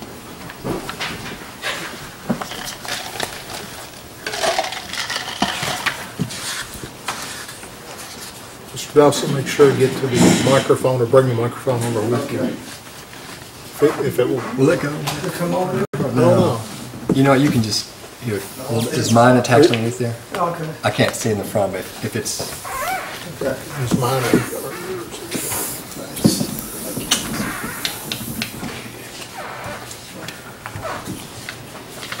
Appreciate the opportunity to kind of go through some numbers tonight with you guys. You know, we just completed the first half of 2012-13, and we're ready to start our 2013-14 budget. So with that, I know the commission's been working on some goals and objectives as well. So try to put together a little model that y'all can use for some planning purposes, and try to make it user-friendly so that I know a lot of folks don't work with Excel like we do in the accounting world, so I made it where it's pretty easy to use, and all you have to do is just kind of use these little spinner buttons down at the bottom here, and you can change it pretty easily if you want to see what would happen if we change this number to this or change this number to that. So you don't have to go up inside any of these formulas and change anything. The way the model is laid out is we've got 6 years of data. Usually we just look at 1 year, you know, but it's good, you know. There's no saying if you not planning is planning to fail, and I think we really need to, you know, to look out further than just where we are today. So that's what we've tried to do here. And at the bottom of the sheet down here, I know it's a little bit difficult to read right now, but you've got this. I sent this out to you about a week ago, and I'll resend it tomorrow. But at the bottom, it's got the assumptions, and basically what I try to do is the issues that come to play with the city's budget, I try to lay those out at the very bottom of the sheet. So you've got, like, for example, you've got your receipts, you know, up or down, if they're going to increase or they're going to stay the same. What happens if the receipts stay the same or if they go up? The second item is your annual benefit costs. And we talked tonight, you know, you've got your pension costs and your health care costs. They're both, you know, driving our costs here at the city. The third item, are we going to give a COLA to our folks, the cost of living increase? The next item is, you know, our gas price, our overhead costs are continually going up. So that's gas price, utility costs, supplies. Number 4. Are we going to be able to enjoy any labor efficiencies? That's number 5. Labor cost reductions or labor efficiencies. And then equipment costs. You know, it's always been a real issue because we haven't had the money to buy equipment costs. So I thought, in the way I kind of laid this thing out, that the column B, I'm going to show you right here real quick.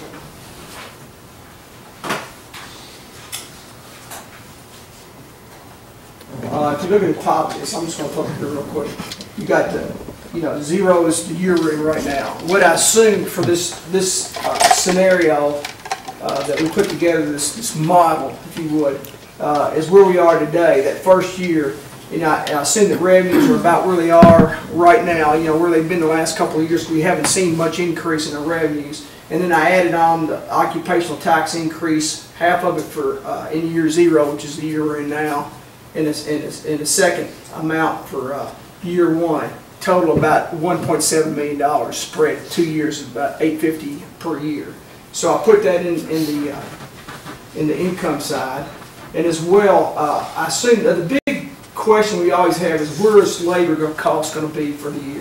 And we've been running around $22 million for labor and benefits. So I put $22.5 million for this year, and I just started building from there. Okay, so that's kind of okay. Thanks, Jules. So anyway, that's kind of what I laid out, and then, you know, we've not been buying any equipment, so I put approximately $600,000 what we've been buying in any particular year. So that's where I started my baseline, and so I'm going to work forward from there. And I just want to give you some examples that you can kind of plug in, and all you have to do is, like I say, you can change this little spinner, mess with these spinner buttons down at the bottom, and it automatically changes all your data at the top. So I'll just start and kind of talk through a couple of examples, and then if you've got any specific things that you would like me to put in here, we'll see what kind of impact it has. But I thought maybe the way we'd start talking about where we've come from.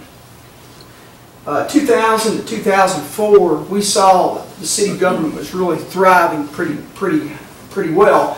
And one thing we saw is our receipts were going up significantly. We were getting anywhere from $500,000 to $1 million increase. And one major reason for that was because the state and everybody was giving raises. They were giving at least a 2.5% raise every year, and that was, that was coming into our coffers. Lately you haven't been seeing that, but that's what was going on then. So I'm just going to start and kind of show you where we were.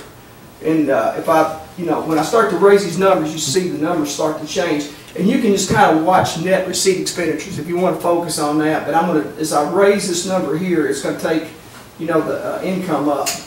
So let's say, for illustration purposes, our income is a pretty level, healthy level increase a year, 7 months. So let's just put it at 750.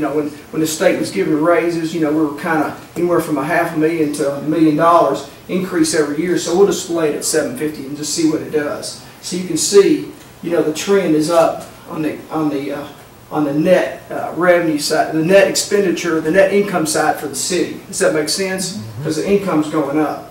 Okay. On the benefit side, though, at one time in the early 2000s, our pension cost was flat. We were seeing some increases in health care, but our pension cost was flat. So I'm going to take that down, and put it around, say, let's put it at 2%. And then our COLA increases, we were given 3% COLA increases, but I'm going to be more realistic about where we are today, and I'm just going to put it at a healthy 2%. And you can see where we are. We're still seeing some growth up there, net growth. And then long-term, the equipment costs. We know that that's not enough equipment costs. We've been buying stuff out of other accounts. We just talked about that, had a conversation a second ago. So I'm going to raise that up to approximately $1.5 million and see what that does to us. So you can see we're still, we take a dip, but we're still kind of up. And I'm going to show you. Let's just go to let's say a picture's worth 1,000 words. You can see, we're still trending up. We take a little dip there at first, but we're starting to trend up. So that's pretty a healthy level. We can see our net income increase and our reserves increase. So, and I didn't talk about it, so I don't want to throw too much at you one time. But like, if you look at 44, like this line right here, it's 9.2, and under this scenario, it grows any reserves. Grows to $11.6 million. So I've got all that on this chart. You can see what it does to it. So we can start to do other things besides just paying, as Commissioner Roach said, we can do other things besides just paying salaries and wages. If we can control our expenditures and our receipts are strong, we can do that. Okay, that's one scenario. That's kind of where we've been, and we had Japanese like to refer to it as happy days. Those are happy days. The next scenario I want to go to now, I'm going to start putting a little bit of stress on the system, and I'll show you where we are right now and what we've been dealing with right now. So this has been a really stressful area. As receipts have not been going up very much. They've been going up $250 or less a year. Okay, look what it starts to do to your net income when that starts to falter. Another thing that we're going to put a little bit more stress on, and this has been really putting a lot of stress on our system. We just talked about trying to do something with our retirement, but that's been, the retirement cost and the health care costs have been going up about 7%. Over here I put the number, it's like $580,000, about $600,000 a year. We've seen as much as $600,000 increases a year in health care and pension costs. Not every year consistently, but it's been more of a norm than not a norm. Of course, our overhead costs, annual overhead costs have been going up. Gas and supplies have been going up about 1%. Look there, and then we've not been, as a result, we've not been able to buy any equipment, much equipment. So I'm taking it down to the level we've been purchasing at. Still, look what happens after we pour in our, we put in the increase for the occupational tax increase that we just put in. we're going to go south in 3 years if we don't control our cost. Okay?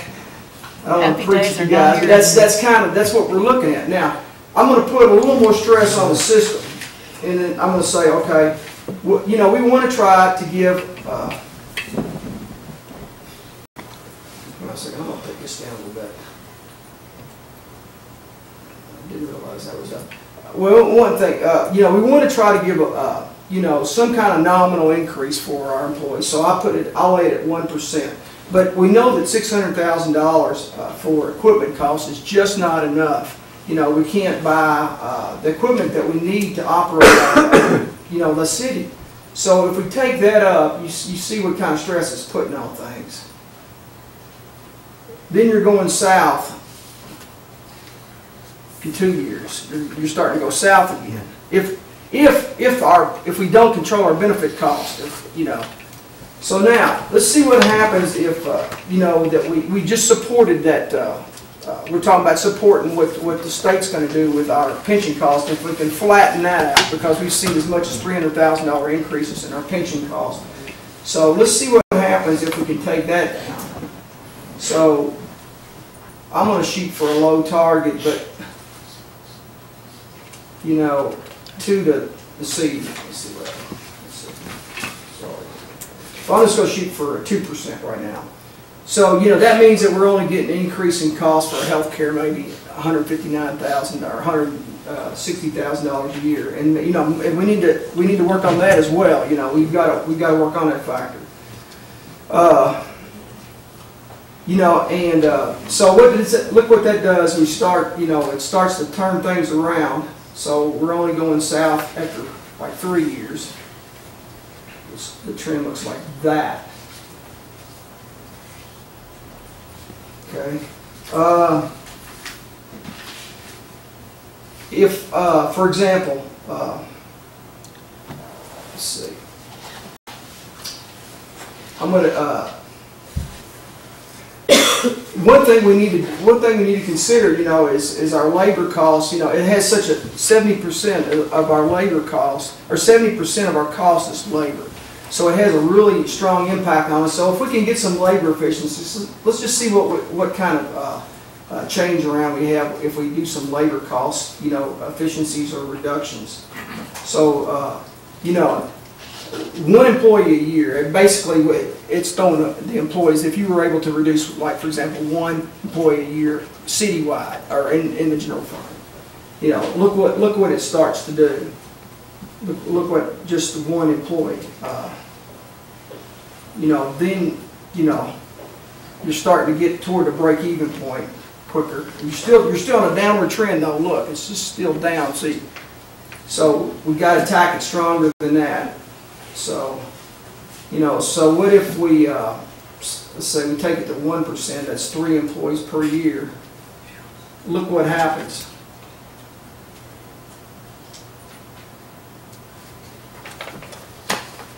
It really it starts to turn things around. Now, you know, this is all based on if our receipts aren't very strong. You know, if they're, you know, maybe, you know, the economy starts to turn, people start giving raises, and we start feeling that impact. Now, if that starts to flip, you know, say we can get to 5, you know, then you really got some increases. Now it takes less pressure off your, you know, your workforce. So you can maybe take that, you know, one person a year or whatever, and then you're still look at your you know, your results. Steve, are you saying that you let one person per year go, or you just no? I'm just saying. I'm just saying through efficiencies, as people attrition, as people leave the city, maybe you don't fill that position. You try to figure, you know, try to work with less, you know, but you know, try to make things more efficient so that you might not have to replace that one position. So it's just citywide. It's just one position in a given year, and then you don't refill that position, and it stays the same. In other words, you're not losing one person per year through attrition. No, we typically, Rod, it's a good question, Rob. Typically, we lose probably 10 to 12 folks a year for citywide, or in the general fund citywide. Is that a pretty good estimation? So I'm saying, 10% of that, or one person, you just wouldn't fill that, that position, each year. And it would depend on the salary of that person too, because the way you have it figured, you have one position at $66,000. I just average. Right. This is real simple math. I mean, that's the way we need it. Yeah, I mean, I didn't do it, it's nothing fancy, it's not magic up here. Gotcha. So, but you can see, and look what happens, our reserve, that's where we're laying last year after the audit. We're laying at 9.2. You see that number where my cursor's hovering over that? Look what happens if we can start to balance things out. We can, our income starts to come up a little bit. We're able to hold our labor costs down as much as possible. We're still able to give a salary increase. We're able to purchase equipment out of the general fund, our needs, and maybe that 1.5, maybe it's 1.2 on any given year. But I'm just saying, 0.6 is just not enough. It's just not enough. You can ask these folks, they're struggling. That's why Tom was up there sweating bullets tonight. So, but anyway. So what I'm saying is we can start to do things like the discussion we had tonight, when folks come in and see if we can do other projects, we're not just paying, wages and benefits, we're able to maybe grow our reserves so that we can, pay a note payment to do other things and not get out of our revenue stream, quickly. Because if we continue on the way we're going, if we continue what we've been doing in the past, we'll be out of that revenue stream pretty quick. It doesn't take very long when your benefit costs are going up like they're going and your revenue's flat. It doesn't take very long to get out of your revenue stream. So this level, it's pretty good. You go back and look again. So you can play with these numbers. I mean, you can't break it as long as you just stay down here. And if you don't touch these numbers up here. Just monkey with these numbers down here, the spinner button down here, and it'll flip it over for you. Everybody's fired. And you can flip to this middle, this middle chart if you want to see what it looks like. Or, I mean, this is the same number. It's just on this chart. It's easier. Like I said, the picture's worth 1,000 words. So, let me ask you, Steve. The long and the short of it is if things sort of stay the same in 2 to 2.5 years, we would either have to A, have pretty strong cuts in spending, or B, we would have to raise taxes. Right. We just need to stay on top of it now. Because we have several. Right. Yeah. But you're right. If we stay on the same path we're on, if our benefits keep going up like they've been going up, we can't keep our revenue's not coming in fast enough to pay for the benefits. And you made it. The point you made tonight is very true. We just can't continue. It's unsustainable. Steve, what do our pension costs do this year? Our pension costs? Pension, just the pension, not health care. Pension's going to be about 5.2. Up or down? A little bit down. Oh, it's down a little bit. Yeah, it is down a little. Excuse me, for next year, not the year we're in, but the year we're going into the next. All right, you're right. Next year, it's down a little bit. It's down a little bit, maybe $50,000 or something. Yeah. Okay. They fixed that health. They fixed the health insurance piece. Is what brought it down a little bit. Yeah. And healthcare is, you didn't ask this, but healthcare's been running about 3.5, and it's down a little bit too, isn't it? Right now, it's projected to be down some. So far, so good. Yeah. We've been watching it, and through the first half of the year, we're under our budget. So, but and then you can see out to the side. It's hard you're looking at a lot of stuff at one time, but I laid the numbers out to the side, like for example, I'm gonna get there and point. Laser pointer. But like an annual COLA, it's equal to 200, around roughly over the average over that 5 years, it's worth $230,000 a year. That's what these numbers mean. Benefit cost, if it goes up 2%, it's roughly at 160 up. And each of these numbers represent like a 50% labor cost reduction. That's one head, or this much labor cost reduction, $115,000. And when you play with those toggle boats there, you'll see that stuff switching. And that 1%, I'm sorry, the 1% COLA is what, 92,000 a year? No, 1% is equal. It's a little bit more than 200,000, about 230,000. That's over that. Like last year when I did the labor cost increase. It was $210,000 or something like that for a half year, 1%. But it's, this is because you got the you got the COLA in there. I put that COLA in there, so it's driving that number up. Every time you put a COLA in there, it drives up, drives the labor cost up.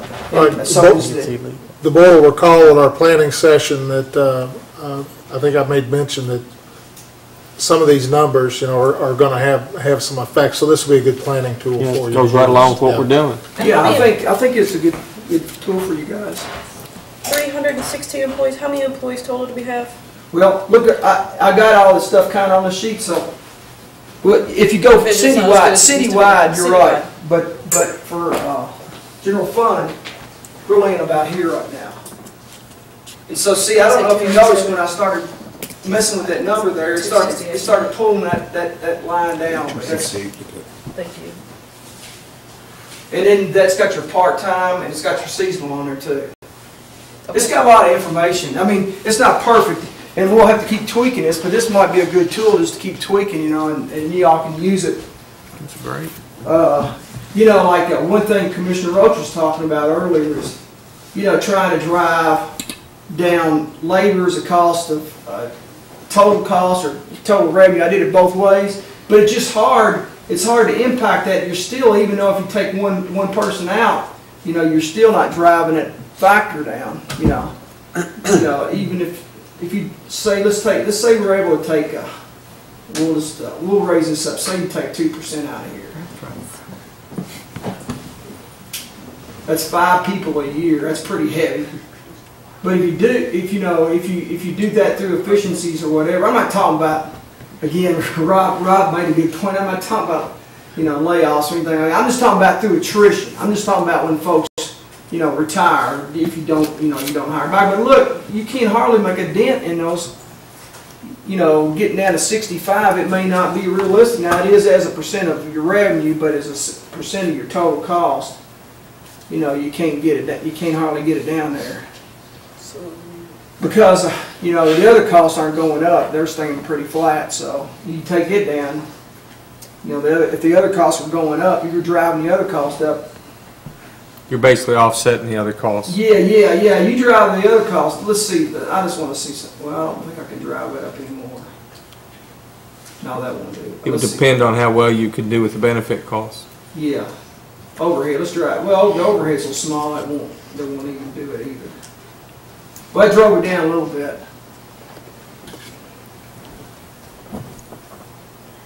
Does that make sense? And then area of contention.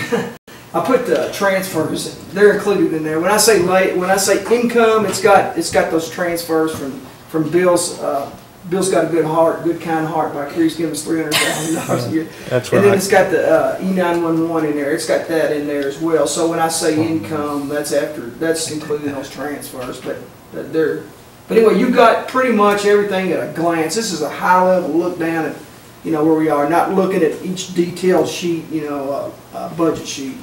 Oh, okay. Any other questions for Steve? I just thank you for doing it. This is a really good tool for us to be able to plan where we want to go from a budget standpoint. This is great. Thank you all.